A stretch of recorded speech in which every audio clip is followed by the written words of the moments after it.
Hi friends, আজকে দেখো আমরা চলে এসেছি চন্দননগর। মানে কালকে একরকম ছবি ছিল, কালকে না শুধু মানে পঞ্চমীর থেকে একরকম ছবি ছিল, আর আজকে চন্দননগরে কিন্তু অন্য একটা রূপ। যেই রাস্তা দিয়ে আমরা হাঁটতে পারছিলাম না, এত ভিড়, মানে লোকে ঠিক ঠিক করছিল সেই রাস্তা। হাই ফ্রেন্ড, এই দেখো চন্দননগরে কালকে যা ছিল লাইটিং থেকে শুরু করে সব চলে গেল, কারণ কি আসছে বছর আবার হবে। রাস্তার অবস্থাটা এই যে একটা প্যান্ডেল, এই প্যান্ডেলটা দেখো, শূন্য ফাঁকা স্টল।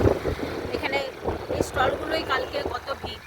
এই দেখো আরেকটা স্টল, এই এখানে কোনো স্টল ছিল, হয় আইসক্রিম না কোনো খাবার দাবার।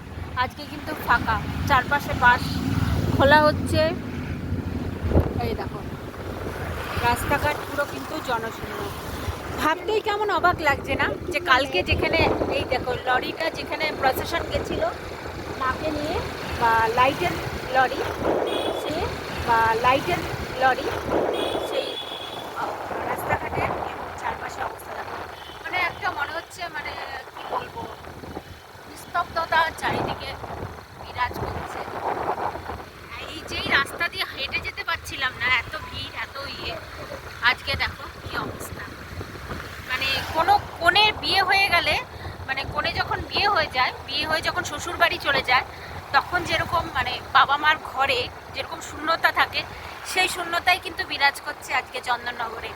খুবই খারাপ লাগছে, চন্দননগরের রাস্তা দিয়ে যাচ্ছি, খুবই খারাপ লাগছে। মানে এত আলো, এত মায়ের বিদায়ের পর সত্যি মা যখন শ্বশুর বাড়ি চলে গেছে, এই দেখো সমস্ত কিছু ফাঁকা, অন্ধকার।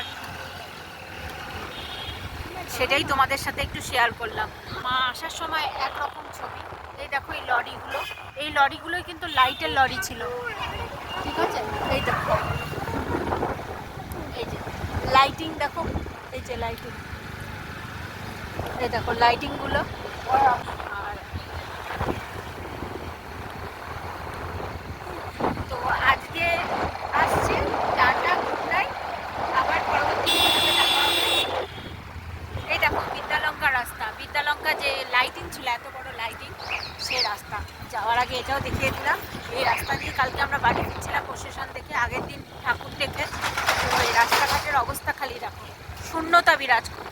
মা বিদায়ের পর একরকম ছবি, মা থাকতে একরকম ছবি। এখন আসছি, গুড নাইট, টাটা, সবাই ভালো থেকো, সুস্থ থেকো, আবার দেখা হবে পরবর্তী কোনো ভিডিওতে। সবাই ভালো থেকো।